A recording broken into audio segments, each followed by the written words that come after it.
आइए आज राजस्थान की मृदा के इस बेहद महत्वपूर्ण विश्लेषण में गहराई से गोता लगाते हैं।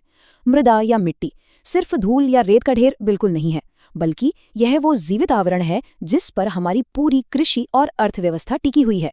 प्रतियोगी परीक्षाओं के नजरिए से देखें तो राजस्थान जैसे विशाल और भौगोलिक विविधताओं वाले राज्य की मिट्टी को समझना एक बेहद निर्णायक और सच कहा जाए तो काफी रोचक विज्ञान है। तो चलिए इस कंसेप्ट को आज जड़ से समझते हैं। आज के इस पूरी चर्चा का रोड मैप कुछ इस तरह रहेगा। हम शुरुआत करेंगे मृदा के बिल्कुल बेसिक परिचय और इसके संगठन से। उसके बाद इसके सामान्य और वैज्ञानिक वर्गीकरण को डिकोड करेंगे। फिर उन प्रमुख समस्याओं पर बात करेंगे जिनसे राजस्थान की मिट्टी जूझ रही है। और अंत में एक क्विक रिवीजन और कुछ अभ्यास प्रश्नों के साथ इस पूरे टॉपिक को पक्का कर लेंगे। तो चलिए बिना किसी देरी के पहले पड़ाव से शुरुआत करते हैं, मृदा का परिचय और उसका संगठन। आखिर कृषि की इस नींव के अंदर क्या क्या छिपा है? जमीन के नीचे का ये गणित बड़ा ही दिलचस्प है। अगर एक आदर्श मिट्टी के संगठन को देखा जाए तो उसका 45% हिस्सा पूरी तरह से खनिज पदार्थों का होता है जो चट्टानों के टूटने से बनते हैं। 25% जल और 25% वायु की मौजूदगी ये साबित करती है कि एक स्वस्थ मिट्टी को भी सांस लेने और नमी की कितनी ज्यादा जरूरत होती है। और बचा हुआ जो ये 5% जैविक तत्व या ह्यूमस है, दरअसल वही मिट्टी की असली जान है।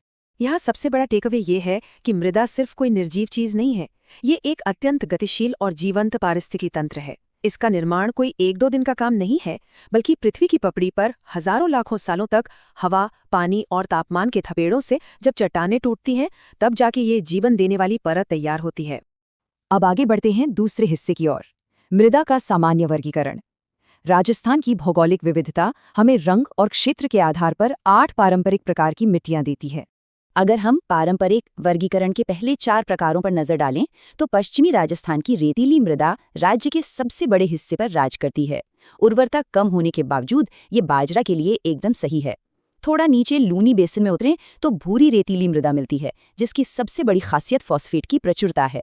वहीं पूर्वी मैदानों की जलोढ़ मृदा तो कृषि के लिए किसी वरदान से कम नहीं है। ये अत्यधिक उपजाऊ है और गेहूं सरसों की बम्पर पैदावार देती है।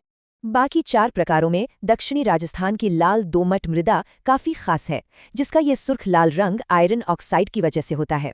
लेकिन यहाँ जिस मृदा पर सबसे ज्यादा फोकस करना चाहिए वो है हाड़ौती क्षेत्र की काली मृदा, जिसे रेगुर भी कहा जाता है। क्ले की अधिकता के कारण ये मिट्टी लंबे समय तक नमी को अपने अंदर कैद रख सकती है और इसीलिए ये कपास और सोयाबीन के लिए पूरे राज्य में सबसे मशहूर है। सामान्य वर्गीकरण के बाद अब हम इस विश्लेषण के सबसे उन्नत और तकनीकी हिस्से में प्रवेश कर रहे हैं, वैज्ञानिक और विभागीय वर्गीकरण। खैर, इस भारी भरकम वैज्ञानिक डेटा से निपटने से पहले एक छोटा सा रिमाइंडर।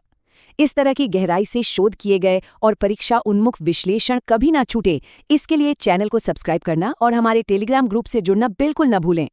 चलिए वापस विषय पर आते हैं। राजस्थान कृषि विभाग ने बहुत ही बारीकी से राज्य की मिट्टी को 14 विशिष्ट प्रकारों में बांटा है।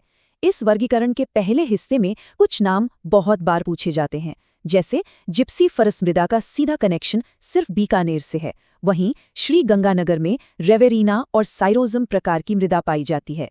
इन विशिष्ट नामों को उनके जिलों के साथ याद रखना बेहद जरूरी है। विभागीय वर्गीकरण में आगे देखें तो एक बहुत ही स्पष्ट भौगोलिक बदलाव नजर आता है। मध्य अरावली की नवीन भूरी मृदा से सफर शुरू होकर हाड़ौती क्षेत्र की मध्यम गहरी काली मृदा तक पहुंचता है। ध्यान दें कि भरतपुर और अलवर बेल्ट की नवीन जलोढ़ मृदा राज्य में सबसे उन्नत खेती का आधार मानी जाती है। अब बात करते हैं अंतर्राष्ट्रीय स्तर पर मान्यता प्राप्त USDA यानी United states department of agriculture के वैज्ञानिक वर्गीकरण की। ये बहुत ही दिलचस्प है क्योंकि ये मिट्टी के कणों के आकार और वहां की जलवायु को आधार मानकर पूरे राजस्थान को 5 प्रमुख वैज्ञानिक जोन्स में बांट देता है। आइए इन भारी भरकम USDA शब्दों को उन सीधे तथ्यों में बदलते हैं जो परीक्षा में बार बार टकराते हैं। याद रखें, एंटी सॉल वह मृदा है जिसका राजस्थान में सबसे बड़ा विस्तार है। दूसरी तरफ वर्टासॉल क्ले से भरपूर हाड़ौती का पावर हाउस है। क्योंकि ये नमी सोखती है, सूखने पर इसमें गहरी दरारें पड़ जाती हैं, इसीलिए इसे स्वतः जुताई वाली मिट्टी भी कहते हैं। और एल्फीसॉल वह जलोढ़ मृदा है जो पूर्वी मैदानों को अत्यधिक उपजाऊ बनाती है। हम मिट्टी के महत्व को तो समझ गए, लेकिन चौथा पड़ाव हमें एक कड़वी सच्चाई की तरफ ले जाता है, प्रमुख मृदा समस्याएं और उनके पारिस्थितिक खतरे। अपरदन या कटाव को अक्सर मृदा की रेंगती हुई मृत्यु कहा जाता है। इसे 2 सबसे बड़े विलन चला रहे हैं। पहला, पश्चिमी मरुस्थलों में तेज हवाओं द्वारा होने वाला वायु अपरदन, जो उपजाऊ ऊपरी परत को उड़ाकर बालू का स्तूपों का विस्तार कर रहा है। और दूसरा है जल अपर्दन, जो चंबल नदी के आक्रामक बहाव के कारण हावी है। इसने लाखों हेक्टेयर अच्छी खासी जमीन को भयानक बीहड़ों और खाइयों में तब्दील कर दिया है। अपर्दन के अलावा भी हमारी मिट्टी कई बीमारियों से दम तोड़ रही है।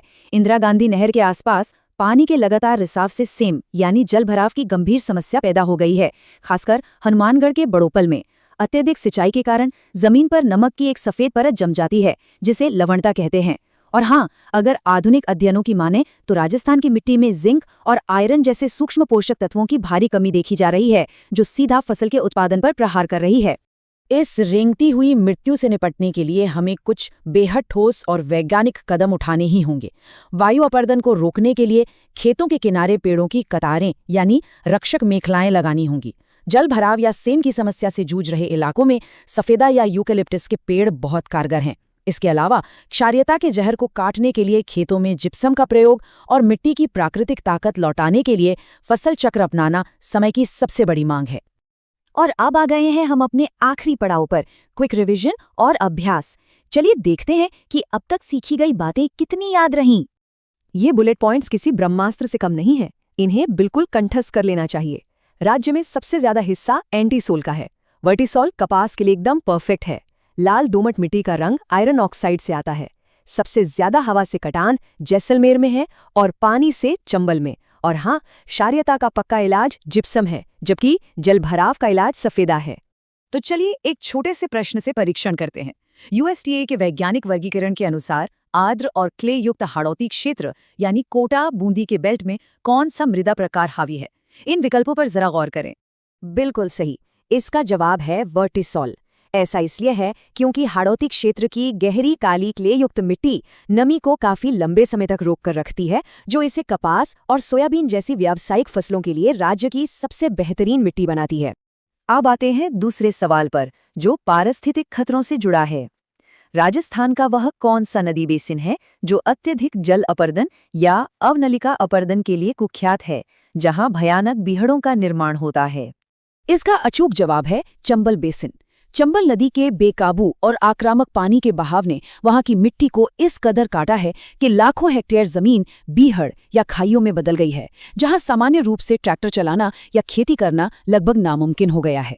इस अंतिम प्रश्न के साथ एक बहुत ही गंभीर विचार छोड़कर जा रहे हैं।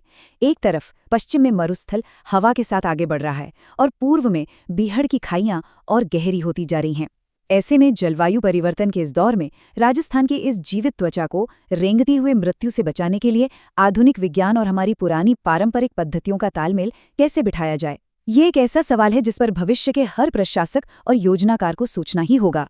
आज के इस विश्लेषण में बस इतना ही। सीखते रहें और हर कंसेप्ट को इसी तरह गहराई से समझते रहें।